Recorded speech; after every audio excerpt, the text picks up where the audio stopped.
Cette crise, ces 8 semaines, ça a aussi validé le modèle au coffre, le modèle qui a été inventé il y a 10 ans. Euh, cette crise, ce virus, vous l'avez dit dès le début, ça valide notre modèle. Oui, déjà, il y a 10 ans, quelle était l'idée? Enfin, il y a 12 ans même, sur le coup. Quelle était l'idée? C'est de pouvoir être en posture, de pouvoir acheter, mais surtout revendre de l'or dans un contexte qui soit dégradé, soit parce que son or à la maison se le serait fait voler, donc évidemment on ne peut plus rien revendre, ou parce que les banques dans lesquelles on aurait dans un coffre de l'or qui nous appartient bien, mais la porte vitrée étant fermée, on ne peut plus accéder à son or. Et bien là, c'est exactement ce qui s'est passé. C'est-à-dire que les gens avaient de l'or chez eux, pour ceux qui voulaient le revendre, les boutiques étaient fermées, donc elles ne le rachetaient plus ou peu, ou c'était compliqué.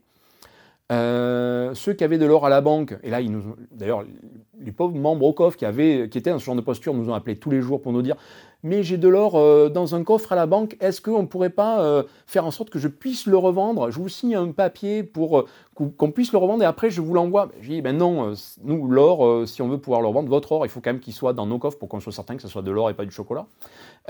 Donc, Oui, il faut il faut l'expertiser. quand même l'expertiser à minima, même s'ils viennent chez nous, parce que des fois, même certains on avait acheté de l'or chez nous et on leur avait livré parce que tout le monde ne le sait pas, mais ocoff.com est aussi une des sociétés qui livre le plus d'or en France. Proportionnellement à notre activité, ça reste malgré tout quelque chose d'assez important. Et bien donc voilà, il y avait des pièces venant de chez Ocoff dans des coffres bancaires, donc impossible à sortir quand les agences étaient à moitié fermé. Hein. Moi, je me rappelle d'une agence bancaire où les échanges avec le banquier se faisaient par la petite trappe pour passer le courrier. Voilà, on en était là pendant le confinement. Donc ça veut dire aucun accès aux chambres fortes. Impossible de visiter la salle des coffres. Impossible de la visiter. Et pourtant, l'or qui est dans ce coffre, il est bien à vous. Mais vous ne pouvez plus le négocier, vous ne pouvez plus le revendre. Et c'était ça l'idée d'il y a 12 ans, c'était de déconnecter la détention physique, d'or physique, tangible, baqué à 100%, etc.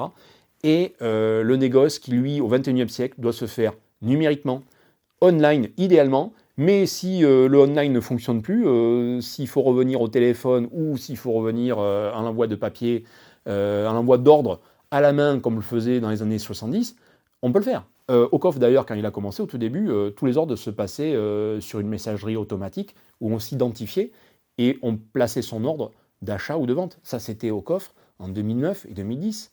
Et visiblement, ça marchait suffisamment bien pour que par la suite, on puisse continuer d'exister. Donc voilà, on a été effectivement dans ce constat qui valide notre modèle et qui le valide à 360 degrés. Parce que quand on valide au coffre sur ces principes, on valide aussi Veracash et on valide aussi VeraOne. Et là, aussi sur des populations plus jeunes. C'est-à-dire que je le vois sur VeraOne, les gens qui s'inscrivent, ils sont nés entre 2000 et 1990.